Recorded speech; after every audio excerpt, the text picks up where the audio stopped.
I do understand that aquatic is not only oceans or sea, but we take it as the biggest area with maximum depth for us to address. So we begin there and then we can apply it to low-tech and lentic, because we need to, and it's a very popular thing, you all must be aware of it. Ramsar site. When I say Ramsar sites or wetland convention, Ramsar is a city in Iran and this convention was held in that city.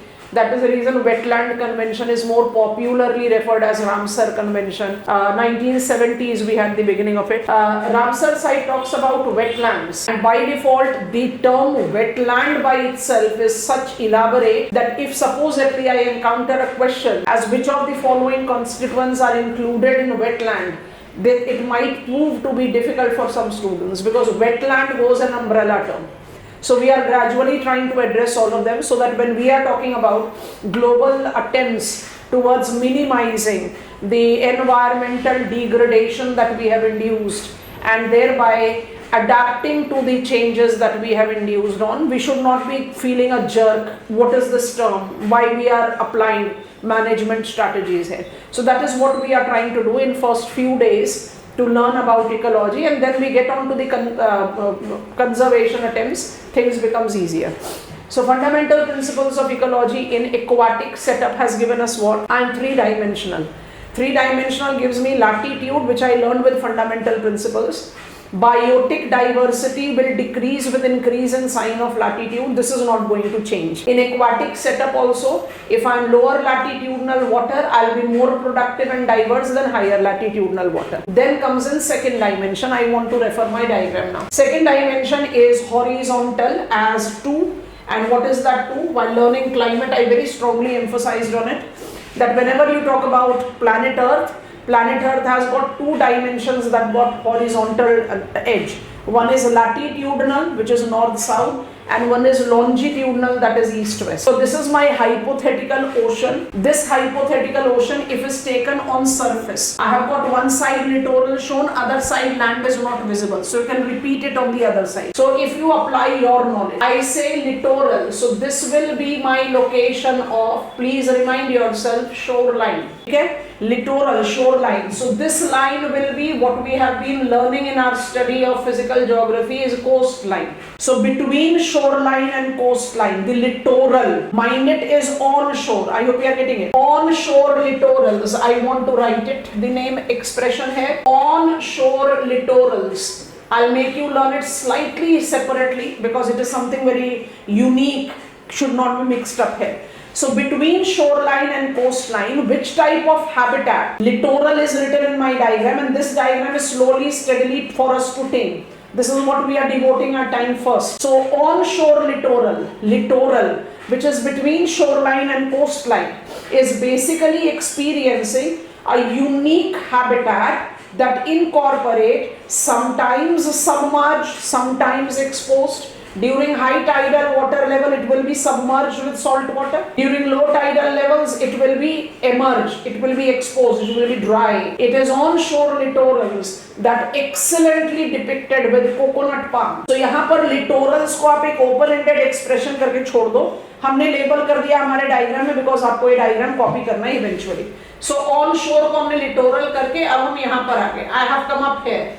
Second step in the diagram. As I come to the second step in the diagram, we all can notice that this is what we have learned in our study of oceans. It is what? Shelf. Continental shelf makes neritic habitat. Continental shelf makes neritic habitat. Apply what we learned yesterday. Shelf is at the margin. Margin is comprised of dual nutrient. Which habitat you are talking about here? You are talking about sublittoral. We'll take up the reference of that expression one by one. When I take the reference of sublittoral or littoral in the shelf domain, it goes up with pelagic as well as benthic. I'll come to this list in a while. Understand neritic. What is neritic? Neritic is continental shelf. What is the characteristics of continental shelf? I am photic zone. Recall vertical dimension. I am photic zone because continental shelves have got depth of 200 meters worldwide. Some exceptions can be there, and you know that those exceptions will be related to submarine canyons. ठीक है? So I am continental shelf, I am neritic. I am 200 meters deep, so I am photic. Apart from it, I have dual nutrient because I am salt water and I am attaining nutrient from the neighboring land. Number 4, I am safe breeding ground because I am such shallow platform that predators, the big creatures cannot enter in. So combine that.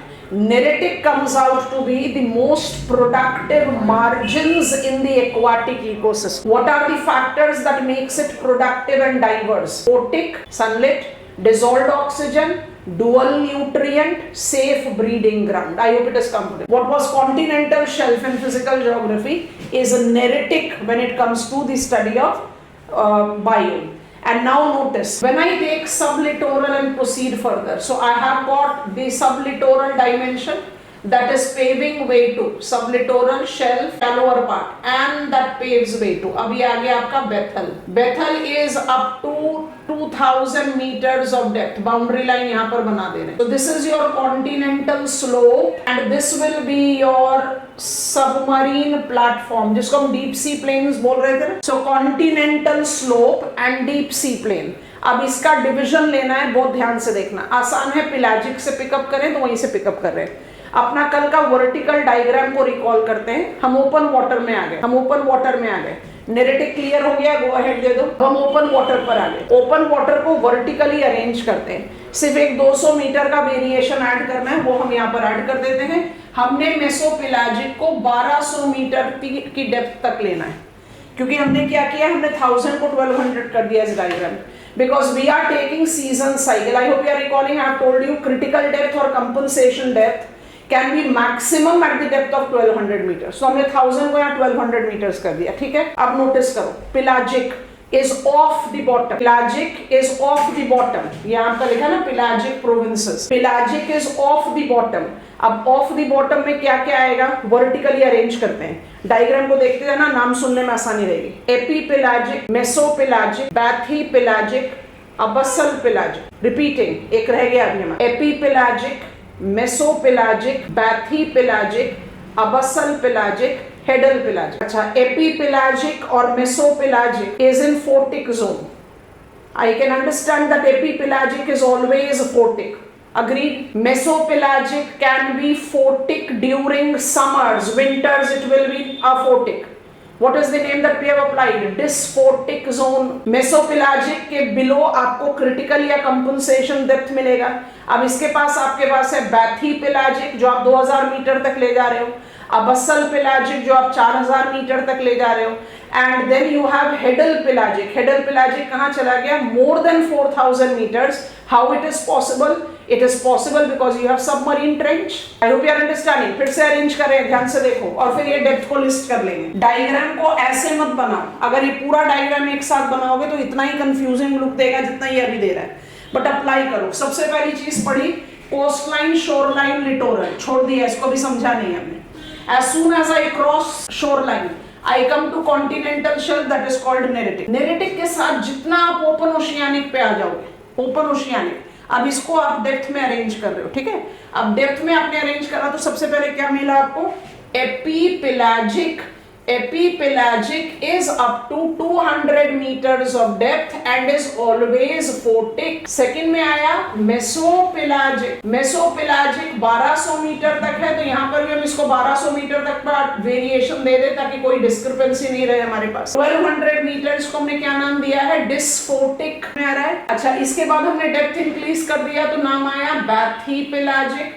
बैथीपेलाजिक को आप कब तक ले रहे हो? 2000 meters तक. You know that this is a photic. Abyssal pelagic. Pelagic is off the bottom.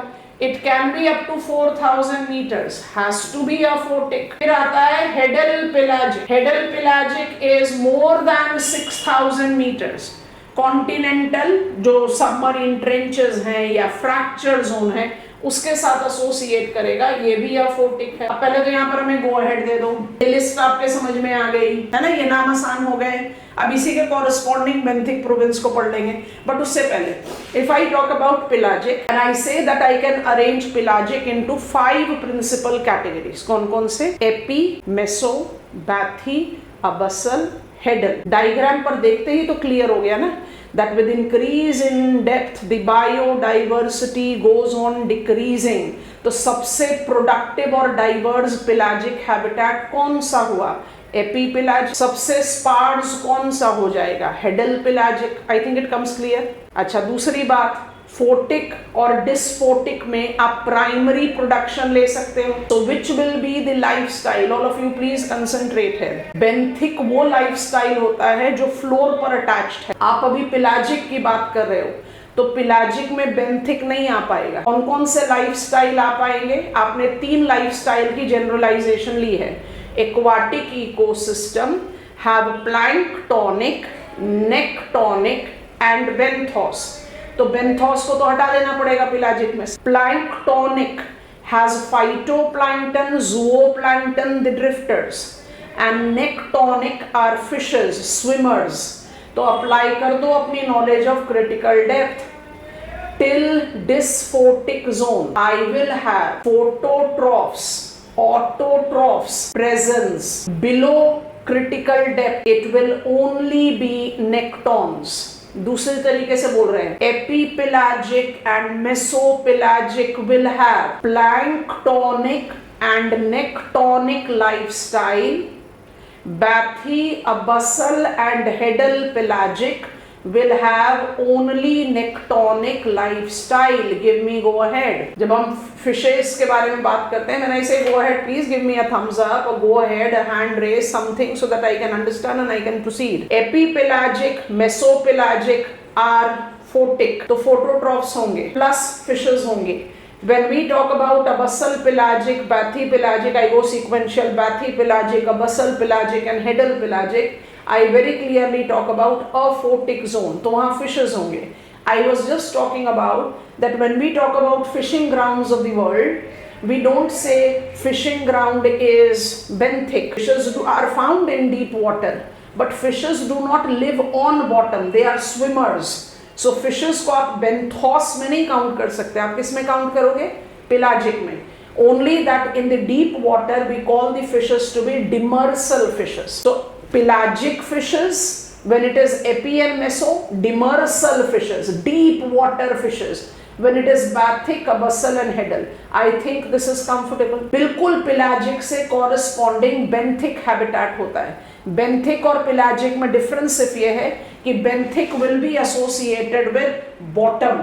So bottom को जज करने के लिए हम कैसे डिमार्केट कर रहे हैं? बॉटम को जज करने के लिए we demarcate it out with bottom 1।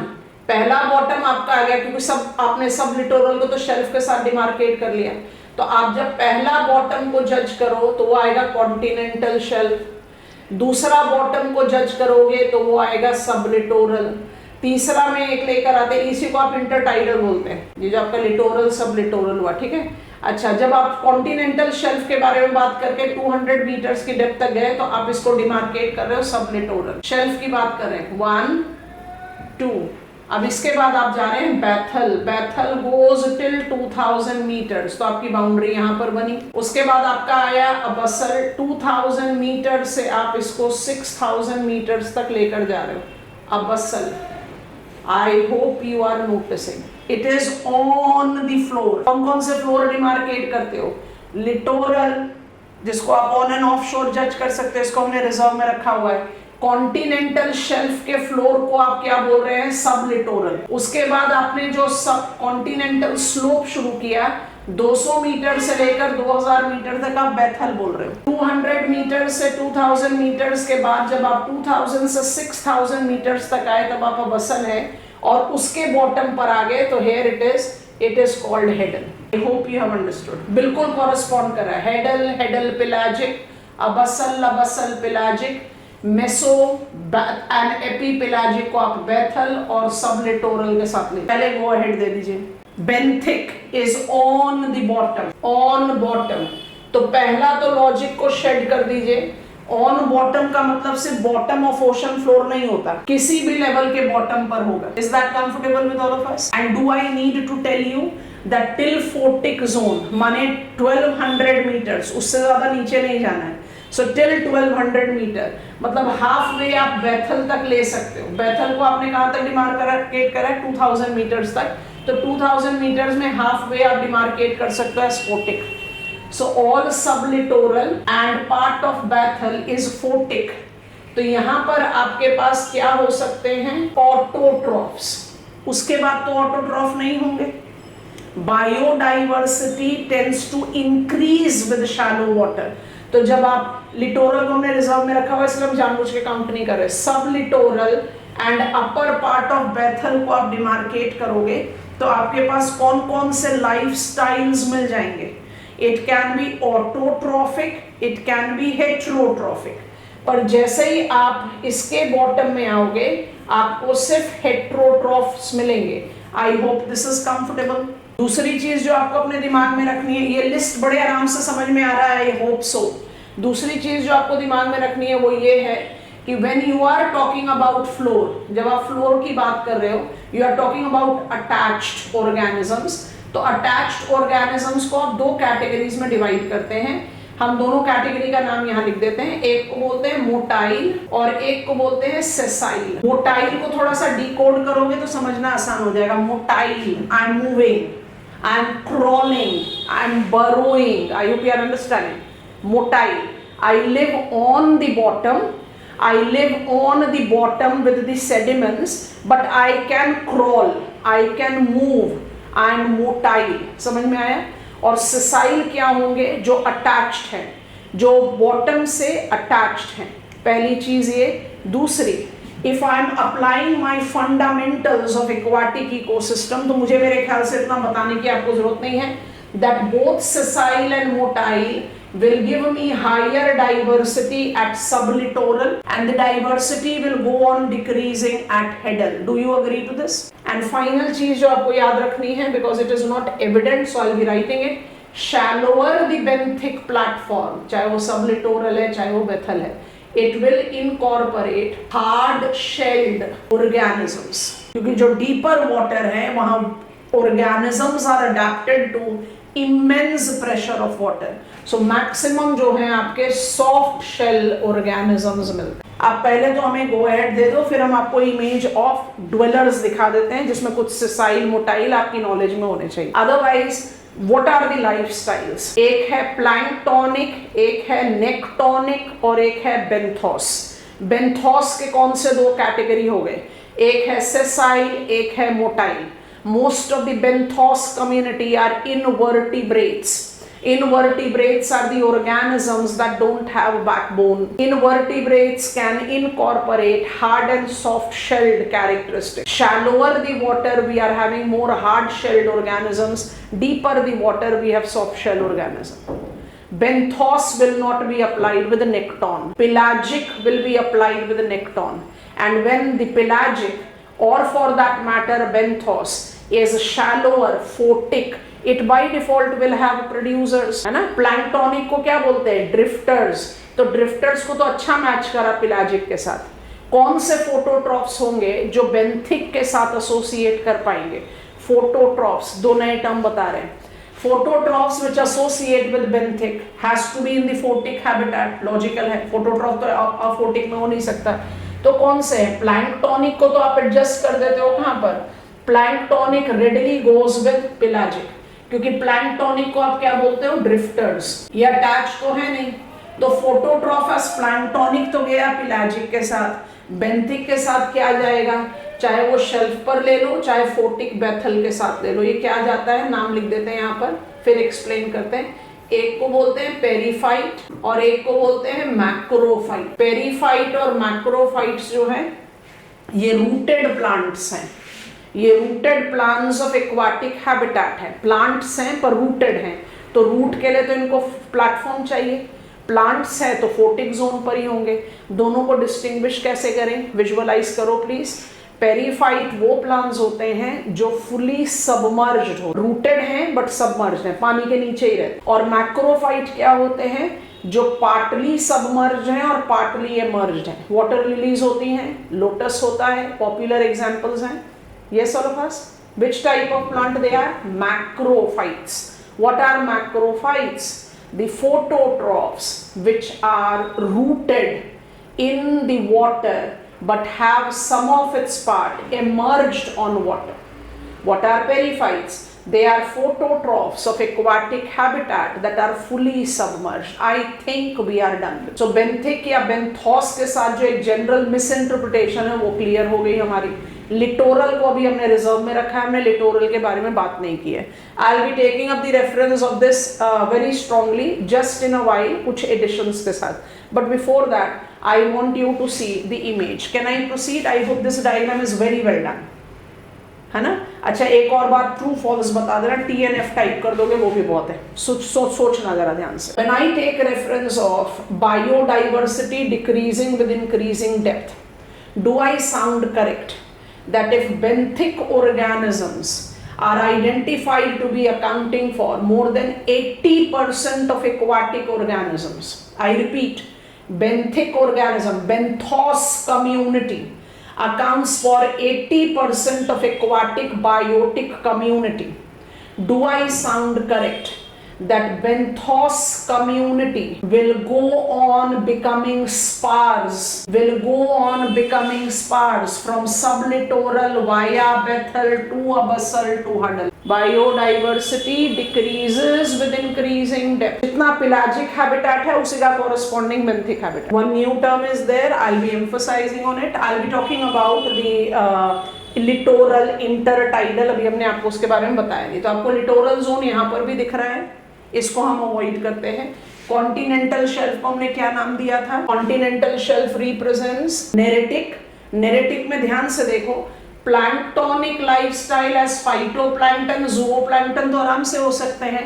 Benthic life में आपको क्या दिख रहा है? Oarweed. Can you notice that oarweed will be example of periphyte, पूरी तरह से डूबा हुआ है, रूटेड है. And are you noticing brain coral?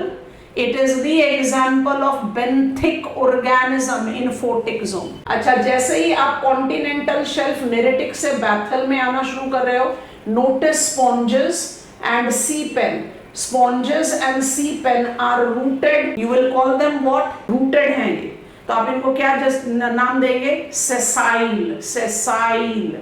And as I proceed further, notice sea spider. ये पूरा का पूरा आपका benthic realm है. Do I label it? Some names you should keep in your radar. We are least aware of benthic domain. यहाँ से demarcate करें और यहाँ तक लेकर आ जाएं. So we are talking about Bethel and abyssal.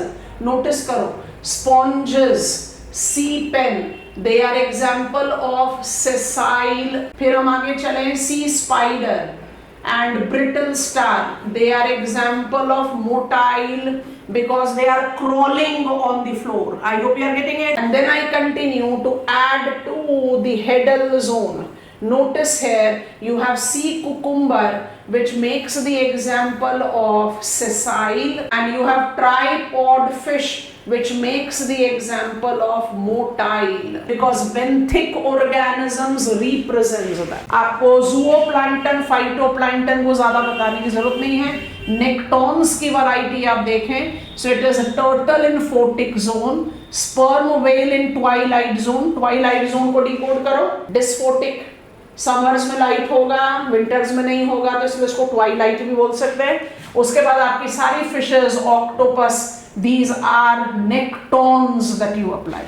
I think it is sufficiently done. The most prominent confusion that students have with the aquatic habitat is about benthic. I think I have clarified it. Benthic की कहीं पर भी definition, आप Google search भी करते हैं, आपको सबसे पहला डेफिनेशन मिलता है benthic community lives on the ocean floor. तो दिमाग में क्या इंप्रेट पड़ता है? ओशन फ्लोर तो 4000 मीटर डीप हो गया, तो बेंथिक तो 4000 मीटर डीप हो गया. गलत हो गया. ओशन फ्लोर का मतलब किसी भी शैलो से डीप लेवल का floor. I think this is comfortable. Done. अब यहाँ से दो चीजों को कैरी फॉरवर्ड करके पहले समझते हैं, उसके बाद आगे बढ़ेंगे. सबसे पहले समझेंगे हाइड्रोथर्मल वेंट, उसके बाद समझेंगे लिटोरल, फिर हम आगे बढ़ेंगे. लिटोरल हमने डायग्राम में, दोनों डायग्राम में देखा है, I have not explained it because littoral will take me somewhere more towards land, तो उसको हम बाद में पढ़ते हैं. पहले hydrothermal vent. All of you please recall volcanism. Please recall volcanic emission intensity. याद आ रहा है? which is facilitated by sulfur-rich water and high water temperature. The vertical habitat of aquatic ecosystem can include hydrothermal vent. It's not a compulsion. And if it is there, which are the habitats that will get manipulated? Heddal and abyssal, both the ways, benthic as well as pelagic. Is that comfortable with us? My question to all of you, if my aquatic habitat has got hydrothermal vents, I believe that my aquatic habitat have hydrothermal vent. What should I do with my vertical equation of biodiversity? I have been learning, I have been repeating that with increasing depth, the biotic diversity in aquatic ecosystem goes on decreasing. If hydrothermal vent is there, can I say biodiversity decreases to increase again? Or should I maintain ना biodiversity has to decrease? What is your take? समय नहीं लेना, बहुत आसान सी चीज पूछ रहे हैं. Biodiversity will continue to decrease because chemotrophs are not primary. They don't support any consumer. I hope it is comfortable. If they would have been primary consumer, possibly primary producer, possibly, hypothetically, बहुत गलत सा observation है. But we are speculating. If chemotrophs would have been primary producers, biodiversity possibly would have increased. They are not primary producer. किसी भी habitat diversity को support नहीं करते. So let there be hydrothermal vent. Biodiversity has to decrease with increasing depth. Is this comfortable? And now comes littoral. Littoral excellently denotes ecotone. Ecotone is a transitional habitat between two developed habitats. तो ecotone किसके बीच का, littoral किसके बीच का ecotone है? Littoral is ecotone between true aquatic and true terrestrial. इसको कैसे जज करें? इसको हमारे फिजिकल ज्योग्राफी वाले डायग्राम के बेसिस पर बहुत आराम से समझ में आएगा. ये मेरा है shore line, coast line, SLCL लिख देते हैं, सफिशिएंट है, ठीक है. और I don't need to go too deep because I have to create content है. तो मेरा लिटोरल बनेगा on shore littoral and off shore littoral. On shore littoral is with sequential inundation. Offshore littoral is perennial inundation. Onshore littoral have stable land. Plant variety has adaptation. As हम ना variety लिख दे रहे हैं तो adaptation बड़े आराम से आपको विजुअलाइज होगा. कोकोनट पाम हम सब ने देखा हुआ है.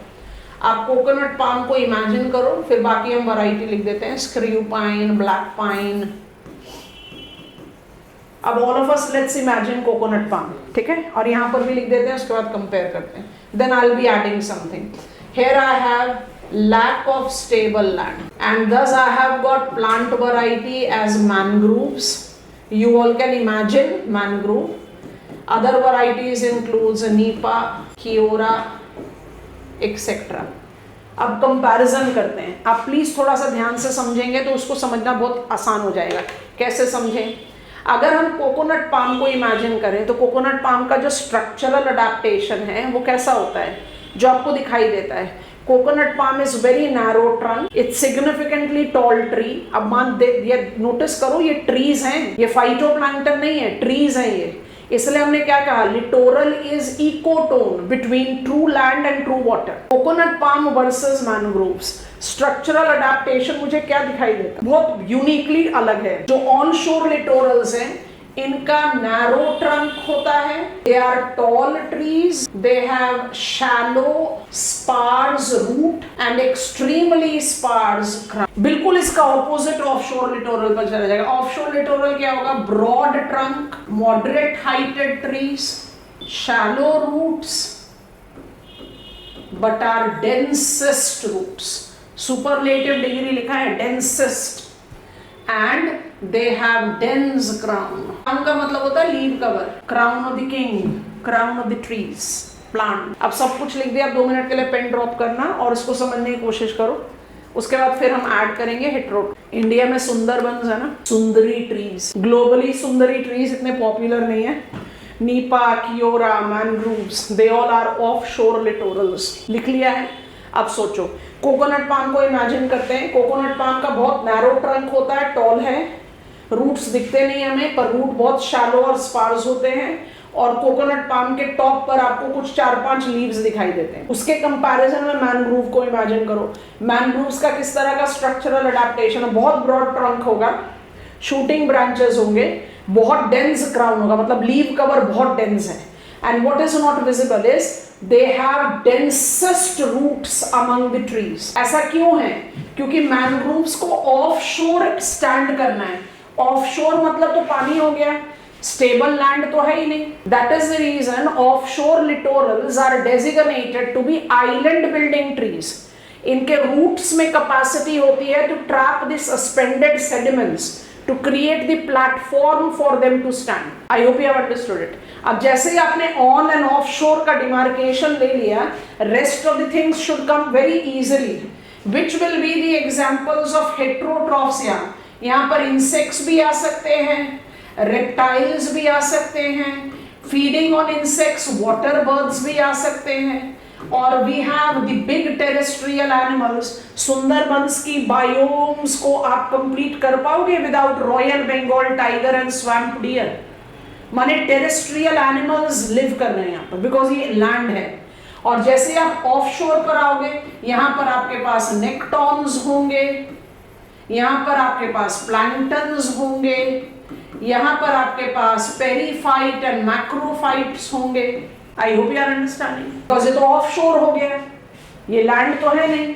तो यहाँ पर किस तरह के ऑर्गेनिजम्स थ्राइव करेंगे? टर्टल मिलेगा आपको, फिशेस मिलेंगे आपको, पेरीफाइट्स एंड मैक्रोफाइट्स मिलेंगे। I hope you are getting it, because it is actually not a stable land. I hope you are visualized it. Littorals are excellent examples of ecotones. यहाँ पर जो आपके प्लांट वैरायटी है dominating, वो trees हैं। वो other terrestrial trees से कैसे अलग हैं? सॉल्ट वाटर चाहिए उनको सरवाइव करने के लिए। अगर आप लैंड के प्लांट्स पर सॉल्ट वाटर पोर करना शुरू कर दोगे तो मर जाएंगे। और कोकोनट पाम और मैनग्रूव्स को सॉल्ट वाटर ही चाहिए सरवाइव कर। They give you the habitat that has got the transitional characteristics between true land and true water. I think you have understood. Only thing to keep in mind that littoral habitats are confined in the coastal areas only of warmer location. मतलब आपको littoral Europe में नहीं दिखाई देंगे, आपको littoral south east Asia, south Asia, south west Asia, United states of America, Brazil ऐसे दिखाई देंगे। कनाडा में या यूरोप में आपको नहीं दिखेगा। Littorals are in coastal areas of warmer. I am on repetition now. Aquatic ecosystem is done by us and I want to open up our base diagram because उसमें revision थोड़ी आसान होगी and you get the revision with the reference of let this diagram be there. इसमें आपको organisms भी दिख रहे हैं and I think that is a better thing for us to do. What are the dimensions of aquatic ecosystem? Aquatic ecosystem is associated with, I'm just left out with lotic and lentic, अभी लेकर आ रहे हैं। Aquatic ecosystems are identified with pelagic and benthic. Pelagic is off the bottom and benthic is on the bottom. Pelagic will be thus associated with planktonic and nectonic lifestyle, and benthic will be associated with autotroph, heterotrophs that are sessile, motile. When I take reference of pelagic, I can vertically grade them as epipelagic, mesopelagic, bathypelagic, abyssal pelagic, hedal pelagic. बिल्कुल उसके corresponding हम benthic environment को भी सब littoral, bathal, abyssal और hedal में divide कर सकते हैं. When I take reference of biodiversity to be decreasing with increasing depth, I can easily apply it to all the habitats that we have learned. What is a littoral? Littoral is intertidal off and onshore location. जो onshore होगा that will be having more like land characteristics. जो offshore होगा that will be having more like water characteristics. But in both the cases I am having trees. That is the reason littoral zones or intertidal zones are identified to be ecotone between true land and true water. I think this is comfortable. Yes or no? So पहला जो आपका biome है tundra, if it is located at too cold and too dry. तो आप अपने आप बता दो कि आपकी बायोडाइवर्सिटी क्या होनी चाहिए, स्पार्सिस्ट होनी चाहिए। अगर वो इतने कोल्ड लोकेशन पर है, which are the prominent examples that I associate with phototroph production, जल्दी बताओ मेजर डिटरमाइनर्स कौन कौन से थे? सनलाइट और वाटर ही तो था ना। आपके पास फेवरेबल सनलाइट है ना आपके पास फेवरेबल वाटर है, you are too cold, you are too dry, तो ऑटोमेटिकली आप लीस्ट प्रोडक्टिव टेरेस्ट्रियल बायोम होंगे। और आप लीस्ट प्रोडक्टिव होने के बाद भी प्रोडक्टिव तो हैं, तो प्रोडक्टिव है तो कौन कौन सी कैरेक्टरिस्टिक्स आपके साथ एसोसिएट करते हैं, बहुत ध्यान से सुनना। Tundra relates to extreme habitat, needless to write but I am still writing. Tundra relates to extreme habitat. अब एक्सट्रीम हैबिटेट होगा तो एक्सट्रीम अडेप्टेशंस भी होंगे। अडेप्टेशंस को कैसे जज करें? अडेप्टेशंस में जब आप फोटोट्रॉफ्स को लेते हो तो phototrophs denotes adaptations of, I hope you will recall the term, dormancy and suspension with floatage। हमने सस्पेंशन जानबूझकर लिखा है, आप डोरमेंसी को प्रीडोमिनेंटली अप्लाई करते हैं। Please recall steno organisms, the conformers are ideally not steno because they are adapted to suspension and migration। याद आ रहा है? सस्पेंशन के हमने कुछ कुछ एग्जांपल्स बताए थे। डोरमेंसी प्लांट के साथ सबसे अच्छा एसोसिएट करते हैं। कौन से प्लांट्स होते हैं टुंड्रा में? उनको कहते हैं moss and lichen. Moss and lichen जो हैं वो किस तरीके के प्लांट हैं? They are not the plant that comes up in our brain when we think about plant. Root, trunk, branches, leaves, nuts, fruits, flowers, कुछ भी नहीं। They are simply the patches of green that are floating. किस तरह के adaptation पर है ये? Growing season इतना छोटा है साल भर का, summers are very brief, short summers, ठीक है, बहुत शॉर्ट ड्यूरेशन का एनुअल टाइम है जो समर्स है। During summer surface ice is melting, subsurface remains permanently frozen. आपके पास ग्रोइंग सीजन बहुत कम है तो आप वो रूट्स, वो ट्रंक्स नहीं डेवलप करते। दूसरा, आप अपना प्राइमरी प्रोडक्शन ओनली समर्स में जनरेट करते हो। विंटर्स में तो you remain covered under thick load of ice. Why are you surviving? Because you have adapted to this extreme condition. तो moss and lichens represents phototrophs of tundra. They are green patches of vegetation that do not have full grown parts of a plant because growing season is very small. They are floatage with their adaptation. And number two, they are adapted to dormancy because major part of the year they don't have possibility of photosynthesis. I hope it is comfortable. And what are the heterotrophs that you apply to the tundra? Heterotrophs in tundra essentially includes insects. Insects are adapted to suspension. Summers में जब surface ice melt होता है, water locked condition generate होती हैं, तब ये insect active होते हैं। विंटर्स में they go on to suspension. और उसके अलावा I have migration as the adaptation for polar bear, Siberian crane. Siberian crane is a good example of water bird. Siberian crane बड़ा पॉपुलर एग्जांपल है, इसलिए जज कर रहे हैं। ना तो पोलर बियर ना Siberian crane are dwellers of tundra. ये टुंड्रा के ड्वेलर्स नहीं है, ये बोरियल फॉरेस्ट के ड्वेलर्स हैं। लेकिन नोटिस करना बहुत ध्यान से कि जब समर्स एडवेंट होगा तो पोलर बियर भी मूव करेगा टुंड्रा पे और साइबेरियन क्रेन भी मूव करेगी, बिकॉज साइबेरियन क्रेन को टुंड्रा में इंसेक्ट्स मिलेगा। So they migrate to tundra during summers and they migrate back to their native as winter sets. So migration का adaptation आएगा for animals and birds, suspension का adaptation आया insects के लिए, और plants का adaptation आया dormancy and floatage. I hope it is comfortable. इसमें एक स्टार मार्क एक्सप्रेशन है, बहुत लंबा चौड़ा क्वेश्चन 2017 में प्रीलिम्स में पूछा गया था। Tundra is identified in southern hemisphere also. इसको बोलते, जो हमने अभी तक पढ़ा, इसको हम बोलते हैं आर्कटिक टुंड्रा, सदर्न हेमिस्फीयर का है। एंटार्कटिक टुंड्रा में penguins are the dwellers. Antarctica is uninhabited continent penguin को छोड़कर। Penguins are very popular animals, you all are aware of it. Actually, animal bird.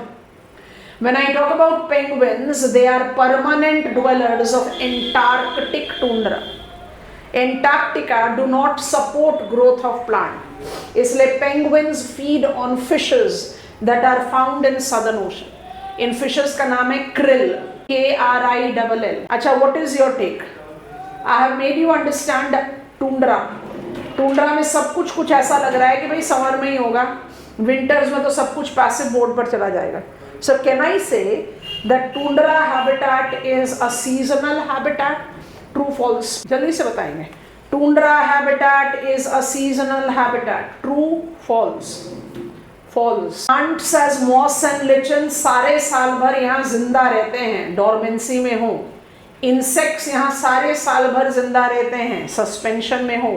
और सदर्न हेमिस्फीयर में penguin के पास तो कोई एस्केप भी नहीं है, क्योंकि पेंगुइन को लोअर लैटिट्यूड में क्या मिलेगा? Southern ocean. ओशन में थोड़ी जंप करेगा वो. पोलर बियर के पास तो लैंड कनेक्टिविटी है, so it can move towards lower latitude. I hope it is comfortable. So tundra is a perennial biome, but it is extreme biome. Are we comfortable? देखो अपनी list में 5 में से 1 हो गया. Terrestrial habitat have least productive biome called tundra biome. It is least productive, thus least diverse. This least productive and least diverse biome is so extreme with its habitat that automatically it will give me unique adaptations of phototrophs and heterotrophs. I think this is. अब next in our list is desert. So हम क्या करते हैं, इसको clean कर देते हैं. अब आप सब लोग प्लीज इस डायग्राम को, because this is our base diagram, अब यहाँ पर नोटिस करो डेजर्ट को. अब डेजर्ट का लेबलिंग डिमार्केट करें, ध्यान से देखना. ये मेरा डेजर्ट का ब्लॉक है. अभी आपको डिफिकल्ट लग रहा है, पर जैसे जैसे टाइम आगे बढ़ता जाएगा आप कहोगे अच्छा ये डायग्राम तो इतना आसान है, मुझे तो समझ में आ गया. डेजर्ट के ब्लॉक को हाईलाइट कर दिया. नोटिस करेंगे डेजर्ट को आप -5 डिग्री सेल्सियस टेम्परेचर से लेकर 30 डिग्री सेल्सियस टेम्परेचर तक ले जा रहे हो. प्रेसिपिटेशन लेवल आपने 50 सेंटीमीटर से बहुत कम रखा हुआ है, दिख रहा है कि नहीं?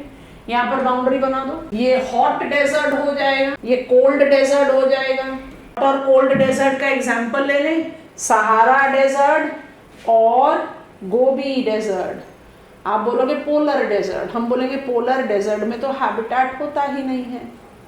Beyond tundra there is no habitat. It's frozen, it's frosted. तो यहाँ कोल्ड कौन सा डेजर्ट होगा? सब ट्रॉपिकल डेजर्ट. बात समझ में आई?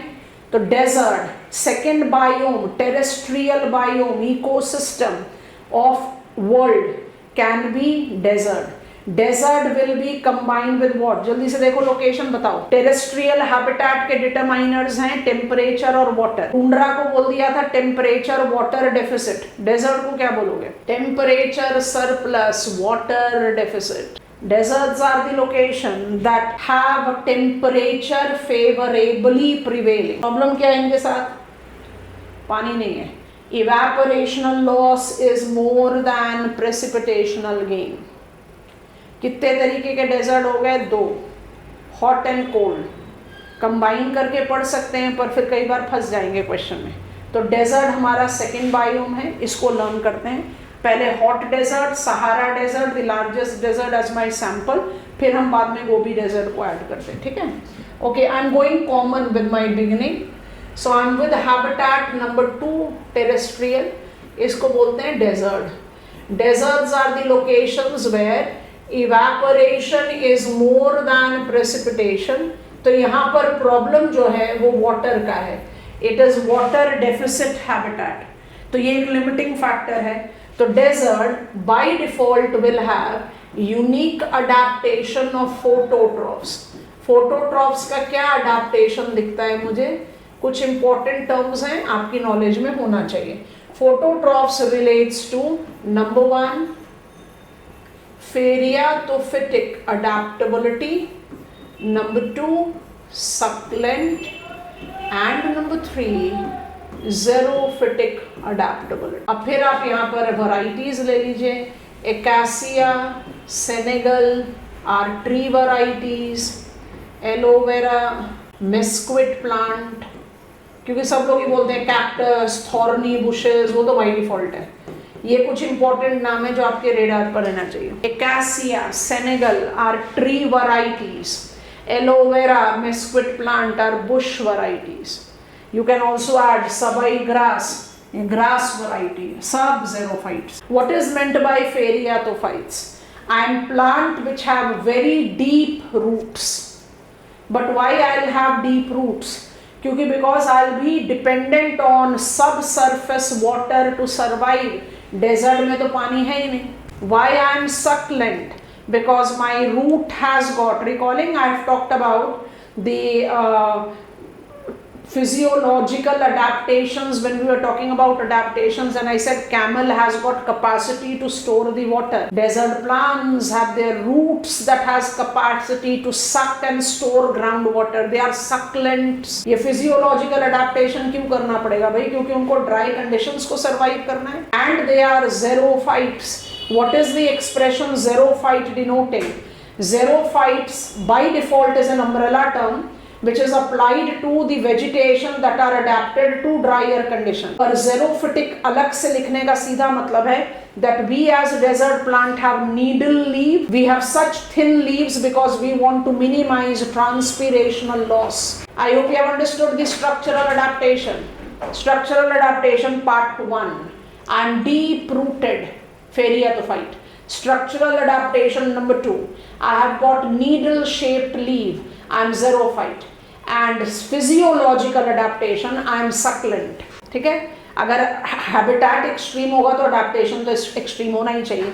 अच्छा, before I take you to heterotroph, चलो पहले heterotroph पे ले जाते हैं. Heterotroph desert में कौन कौन से मिलते हैं? Heterotrophs is incorporating the big range of insects, reptiles. Insects भी होंगे यहाँ, ants हैं, spider है, reptiles भी होंगे यहाँ, मल्टीपल वराइटीज ऑफ स्नेक्स दिखाई देते हैं in desert. I will have herbivores as camel. I will have carnivores as desert foxes, rodent, kangaroo rat. हम अडेप्टेशन बता रहे हैं, आप हमें रूल का नाम बता देना. किस किस तरीके के अडेप्टेशन शो करते हैं ये. अडेप्टेशन इन सब के अडेप्टेशंस को इसलिए जानबूझकर कैंगरू रैट्स लिखा है. Kangaroo rats have big ears. You have to recall big limbs, exposed limbs. Camel has got thick skin coating because camel को सर्वाइव करना है potential heat stroke. And most of the animals here like foxes and rodents are nocturnal in their adaptation. Nocturnal से शुरू करते हैं, नया term आ गया. Nocturnal means I am active during night. I go out and prey during night. Daytime में I remain inactive. क्यों? क्योंकि daytime में भी temperature बहुत high होता है. I can possibly subject myself to heat stroke. ठीक हुआ? Big ears, so that I can maximize easing of my body heat. More exposed limbs. कौन सा रूल बता रहे हैं, जल्दी बताओ. फर्स्ट इनिशियल टाइप कर दो. Deserts animals have got more exposed limbs so that they can maximize easing of their body temperature to survive. Shabash Riya, Ellen's rule. Camel, like animals, have got thick skin coating, but we all can understand they will not have big hair. Why they have thick skin coating? So that they can protect themselves from potential heat stroke. All these adaptations are justifying that desert environment is not that favorable habitat. अब इसमें मुझे attachment करना है, ध्यान से सुनना. ये सारी चीजें जो हमने लिखी हैं including the conditions and the dwellers is for this part of the desert. Which desert? Hot desert. जैसे ही आप कोल्ड डेजर्ट पर आओगे आपको क्या जज करना है भाई? टेम्परेचर भी कम हो गया. आपने डेजर्ट को क्या कॉम्बिनेशन दिया है? I am surplus with temperature but deficit with water. समझ में आया कि नहीं? जैसे ही आप कोल्ड डेजर्ट पर आ रहे हो आप क्या कम कर दे रहे हो? टेम्परेचर भी कम कर दे रहे हो. So do I sound correct if I say cold deserts will be less diverse habitat than warm desert? Phototrophs यहाँ पर सिर्फ bushes होते हैं, trees are missing. Notice करते जाना. Cold desert. Cold desert में आपको क्या मिलेगा? Phototroph adaptation बिल्कुल same है. But I will be having bushes and grasses. Trees will be missing. ऐसा क्यों भाई? क्योंकि I am also lacking in favorable sunlight. ठीक हो गया? So acacia senegal को हटा दो. You can have bushes like aloe vera, you can have grasses like sabai grass. That means my primary production will be less. तो primary production अगर less हो गया compared to Sahara desert, तो feeding capacity भी तो less हो जाएगी. And that is the reason it supports only herbivores. And the herbivores includes unique variety of heterotroph. Yak, gazelle, Tibetan antelopes, ये सब grazing animals हैं. याक का पिक्चर हम सबने देखा हुआ है. यहाँ पर इंसेक्ट्स नहीं है, रेप्टाइल्स नहीं है, कार्निवोरस नहीं है, हर्बीवोरस एग्जिस्ट करते हैं. और ये सारे एनिमल, याक को रिकॉल करना, yak is adapted to colder condition. तो इसके लिम्स लेस एक्सपोज्ड हैं, इसका भी थिक स्किन कोटिंग है, Wilson rule, with thick long hair. क्योंकि याक का थिक स्किन कोटिंग कैमल के थिक स्किन कोटिंग से अलग होगा. इसको ग्रिम विंटर सरवाइव करना है. Hope you have understood. And before I go to repetition, चाहे ये ट्रॉपिकल डेजर्ट है सहारा या सब ट्रॉपिकल डेजर्ट है गोबी, जहां पर आपने बायोडाइवर्सिटी को डिक्रीज कर दिया, दोनों ही जगह पर जहां भी ओएसिस अवेलेबल होंगे वहां आपके पास डेट पाम होगा. And date palm is a very typical plant that are identified with the desert. Mind it, they are not xerophyte. Date palm एक unique habitat के साथ associate करता है oasis. Oases are those locations in desert that have permanent availability of water. Xerophyte नहीं है, but desert plant. Desert में कौन से इकोसिस्टम पर बिलोंग करेगा ये? ओएसिस. अभिषेक, बर्गमैन रूल अप्लाई करो याक पर, क्या बताओगे? आपने बर्गमैन रूल हमें सजेस्ट किया था. बर्गमैन रूल क्या बताएगा याक के लिए या कैमल के लिए? Yak will have more big size than camel. Bergmann rule is about size, Allen rule is about limb and shape, and Wilson rule is about hair and skin coating. I am on repetition now. When I talk about desert, deserts are the locations that have limiting factor of water. Cold desert have limiting factor of sunlight. इसलिए cold desert hot desert के मुकाबले less productive और diverse होगा, becomes easy. Phototroph diversity में trees missing हो गए, heterotroph diversity में insects, reptile and carnivorous missing हो गए. Because conditions during winters becomes very grim. Come on, you are touching -5 degrees Celsius temperature. So automatically your adaptation will be much different than the tropical animals. Tropical animals के ज़्यादा exposed limb हैं. They are more lean structured, they have got less hair on their body, and subtropical desert में they have more covered limbs, they have more round compact body, they have got much long hair and thick skin coating.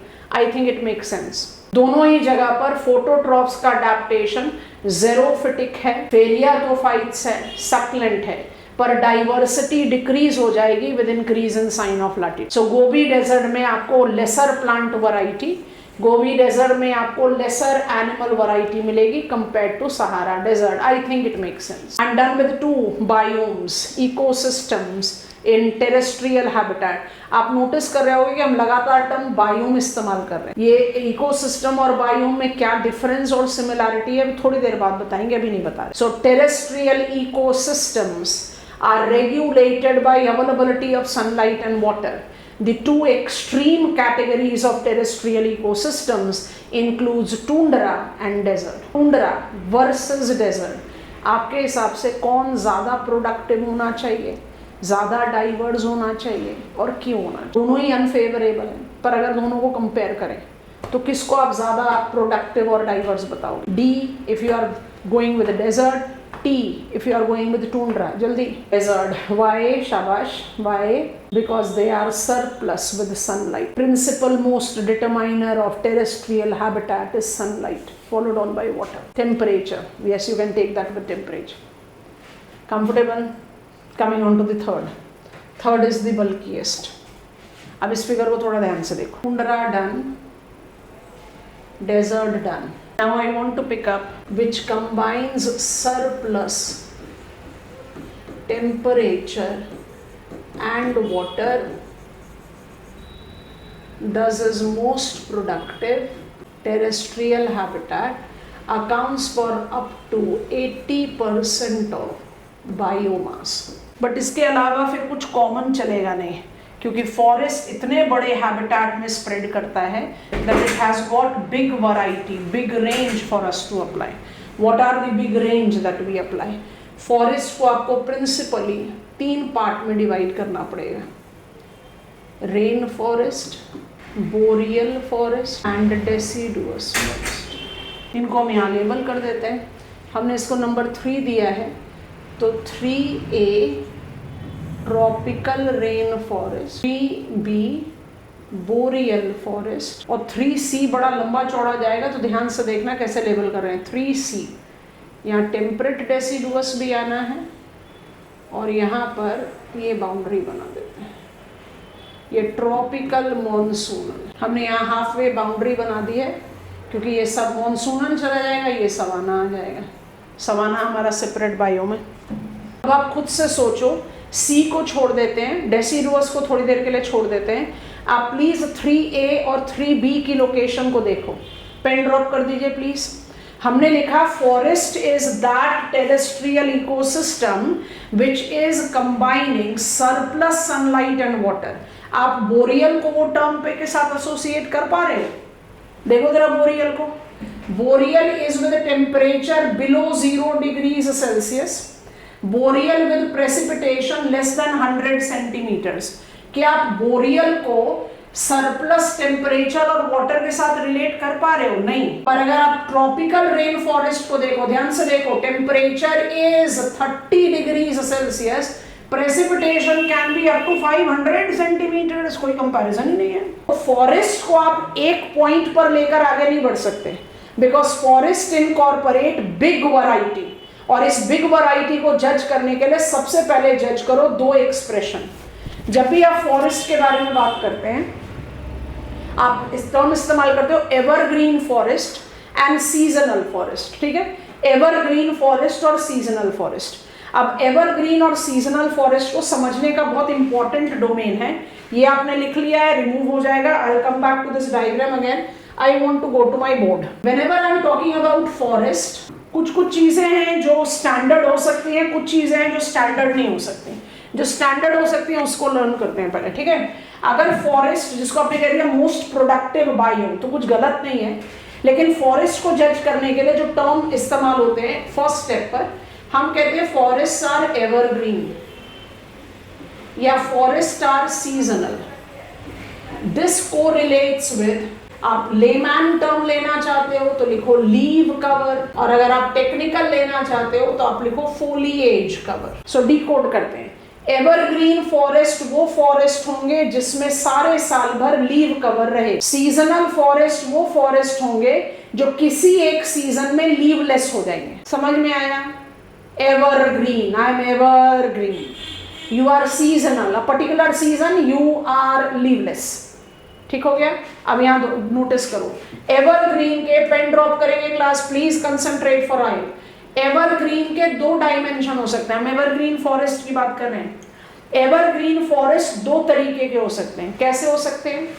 एक होगा mixed variety of seasonal plants, एक होगा pure stand of evergreen plants. आपको बात समझ में आ गई? तो सीजनल का अगर हमें इसी में कंटिन्यूएशन में कुछ डिस्क्रिप्शन लिखना तो हम क्या लिख सकते हैं? Pure stand of seasonal plants. अब इसको लिखने के बाद जरा पेन ड्रॉप कर लो, और हमारे पास जो 3 फॉरेस्ट बायोम्स हैं, इकोसिस्टम्स हैं, जिसको हमने ABC करके लिस्ट किया था, वो मदद कर देना। यहाँ पर पहले समझ लेते हैं। एक एवरग्रीन फॉरेस्ट ऐसा फॉरेस्ट है जहां पर 1 2 3 4 10 different varieties of seasonal plants खड़े हुए हैं in a given location, in a given area. Hypothetically in a given area I have 10 different varieties of seasonal plants standing. And plant variety 1 is shedding leaf, बाकी 9 में leave cover है. When plant variety 2 starts shedding leaf, बाकी 8 में leave cover है और 1 has started regenerating. समझ में आ रहा है किस तरीके का फॉरेस्ट बना? फॉरेस्ट तो हमेशा एवरग्रीन रहेगा. Have you understood first? Mixed variety of seasonal plants developing evergreen.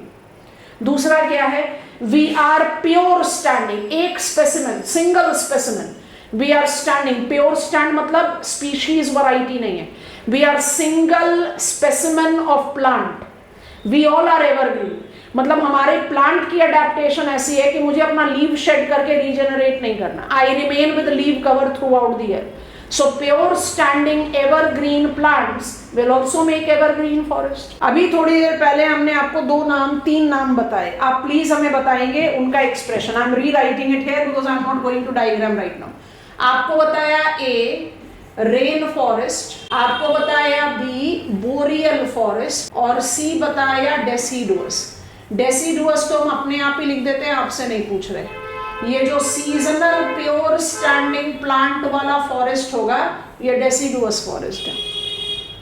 Deciduous का मतलब ही होता है सीजनल शेडिंग ऑफ लीव्स. तो जो सीजनल प्लांट्स होते हैं ना उनको हम डेसिडुअस प्लांट्स बोलते हैं. अगर प्योर स्टैंडिंग डेसिडुअस प्लांट होंगे तो डेसिडुअस फॉरेस्ट ही होगा. अब प्लीज मेरी मदद कर दो, ए और बी को लेबल करना है. यहाँ पर कहां पर ए लिख दें और कहां पर बी लिख दें, जल्दी से बता दो.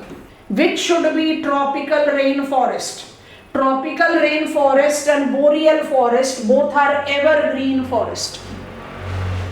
Tropical rainforest should be which example?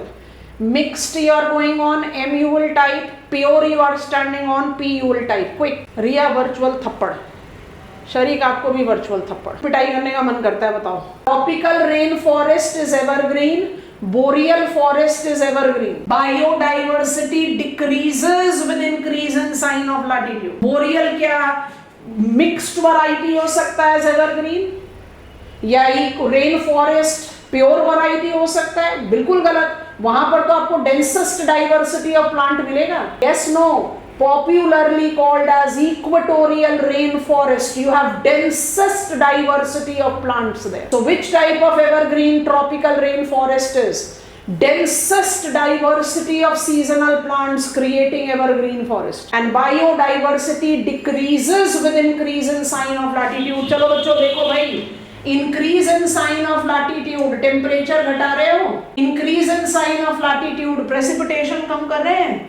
अगर बोरियल भी एवरग्रीन है और ट्रॉपिकल रेन फॉरेस्ट भी एवरग्रीन है तो इसको तो प्योर स्टैंडिंग एवरग्रीन प्लांट होना चाहिए ना. Come on, are you confident? Coming to my board, notice कर लो बहुत ध्यान से, ये वाली गड़बड़ नहीं करना. Mixed variety evergreen is which? Tropical evergreen forest, जिसको हम कौन सा नाम देते हैं? Tropical rain forest. और प्योर स्टैंडिंग एवरग्रीन क्या हो गया? बोरियल.